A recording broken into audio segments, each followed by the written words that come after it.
नमस्कार। आने वाले समय में हमारे देश में 5 राज्यों में विधानसभा के चुनाव होने हैं और कुछ में शुरू हो चुके हैं, जिसमें असम है, केरल है, तमिलनाडु है, पुडुचेरी है और वेस्ट बंगाल है। लेकिन जिस पर सबकी निगाहें लगी हुई हैं और जहां बहुत जोरदार रोचक लड़ाई चल रही है वो है वेस्ट बंगाल। एक और जहां तृणमूल कांग्रेस की नेता ममता बनर्जी डटी हुई है मैदान में और वो कह रही हैं कि मैं एंटी इनकम्बेंसी फैक्टर को हराऊंगी। 10 साल के राज के बावजूद हम तीसरी बार सत्ता में आने वाले हैं। वहीं हिंदी भाषी एक जो राज्यों की पार्टी माना जाता था, जिसको बीजेपी, जिसका बंगाल में, वेस्ट बंगाल में कोई वजूद नहीं था, वो पूरे दमखम से लड़ रही है और सत्ता में आने का दावा कर रही है। हाल फिलहाल टीएमसी के 200 एमएलए हैं, जबकि भाजपा के 35 एमएलए हैं। 294 की इस विधानसभा में 147 सीटें चाहिए। अब सवाल यह है कि ये लड़ाई कौन जीतेगा। आज इस वीडियो में हम समझने की कोशिश करेंगे कि जमीनी हकीकत क्या है और क्या होगा इस चुनाव में। आगे बढ़ने से पहले आपसे अनुरोध है, इस चैनल को सब्सक्राइब कर दें, अधिक से अधिक इस वीडियो को लोगों में शेयर कर दें। जैसा मैंने कहा, बीजेपी की फिलहाल 35 सीट है, लेकिन अगर ये हम बात करें 2000, ये था पिछला विधानसभा चुनाव, पर 2019 के लोकसभा चुनाव में 42 सीटों में से 22 जीती तृणमूल कांग्रेस ने। उनका जो वोट परसेंटेज है, मैं आपको अभी बताता हूं, उनका वोट परसेंट था 43.69%। बीजेपी ने सबको चौंकाते हुए 18 सीटें जीती, 40.64% उनका वोट शेयर रहा। इंडियन नेशनल कांग्रेस ने 5.67% वोट लेकर 2 सीटें पाई। अब ऐसा क्या हो गया तृणमूल कांग्रेस, ममता बनर्जी का इतना करिश्माई व्यक्तित्व, और आज उनको एक ऐसी पार्टी जिसका बहुत लंबा इतिहास नहीं है वेस्ट बंगाल में, उनसे एक नजदीकी लड़ाई लड़ने पर मजबूर होना पड़ रहा है। उसको समझने से पहले या राजनीतिक कारणों में जाने से पहले वेस्ट बंगाल के सामाजिक कारणों को समझते हैं। देखिए, वेस्ट बंगाल अभी भी, अगर मैं भारत से और प्रदेशों से उसका मुकाबला करूं, तो एक गरीब प्रदेश उसको कह सकते हैं। 23वां रैंक है भारत की, जहां तक कि पर कैपिटा इनकम का सवाल है। 4 लाख करोड़ का कर्जा है राज्य सरकार पर कैपिटा इनकम, जैसे मैंने बताया, बहुत ज्यादा नहीं है। अगर वहां का मुख्य काम धंधों की बात करें तो एग्रीकल्चर है, मीडियम साइज इंडस्ट्री है, चावल, फिर आपका आलू, इसके अलावा जूट, गेहूं, ये वहां की मुख्य जो है क्रॉप्स हैं। लॉ एंड ऑर्डर की जो स्थिति है बहुत खराब है।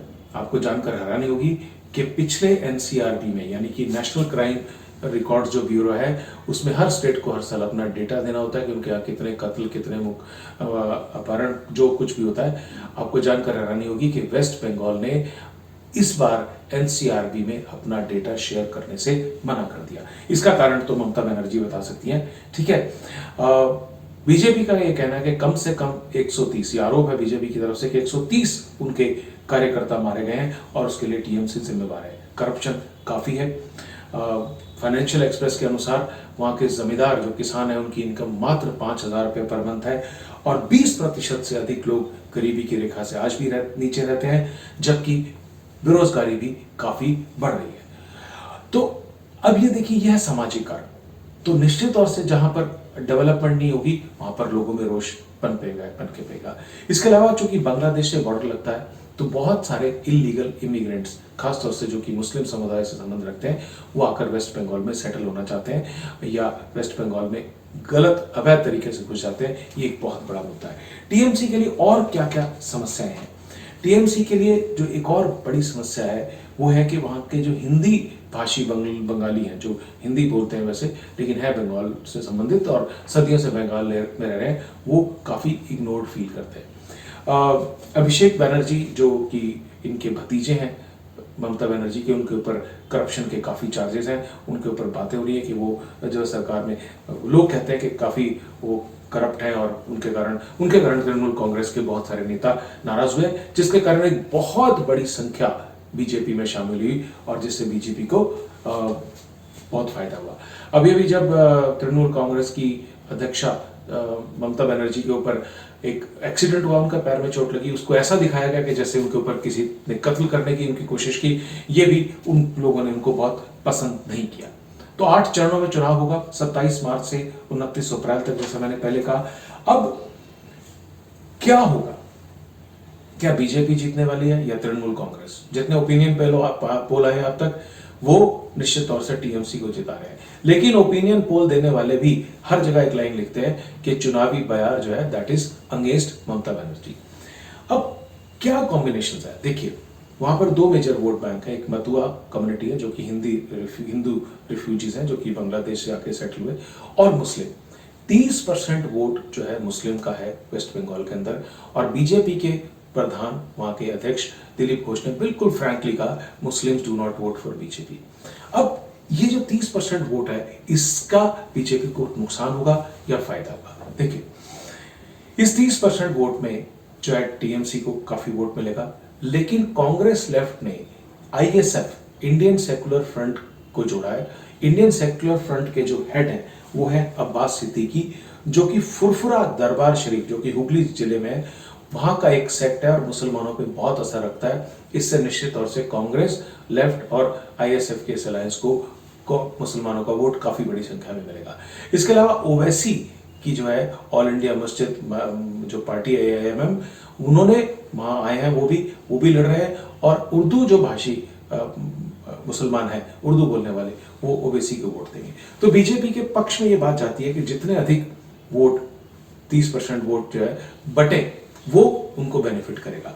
अब बीजेपी को 70% जो बचे हुए वोट है उनमें से अधिकांश वोट लेने हैं।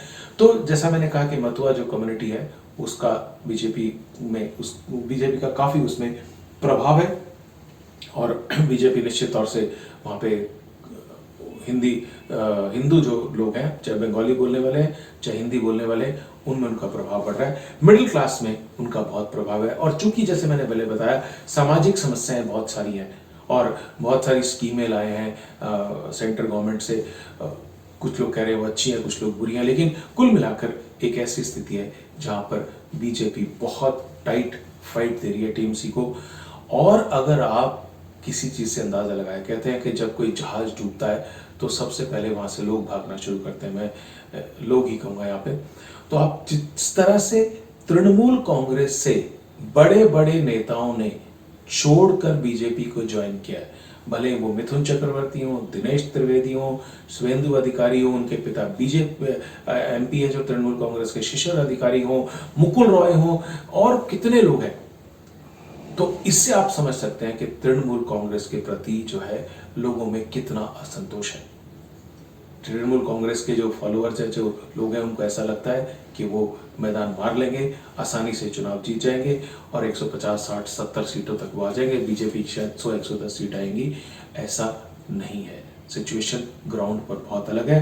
मैं सीटों की तो यहाँ पर घोषणा नहीं करूंगा, लेकिन स्थिति काफी मुश्किल है। हाँ, ये इस पर निर्भर करेगा कि दोनों पार्टियों के जो वर्कर्स हैं, सपोर्टर्स हैं, ग्राउंड पर जो चीजें हैं, वो कितना उसको अपने पक्ष में ले जाते हैं, क्योंकि हवा होना, माहौल होना और वोटिंग होना इस देश में दो बहुत अलग अलग चीजें हैं। बहुत बहुत धन्यवाद।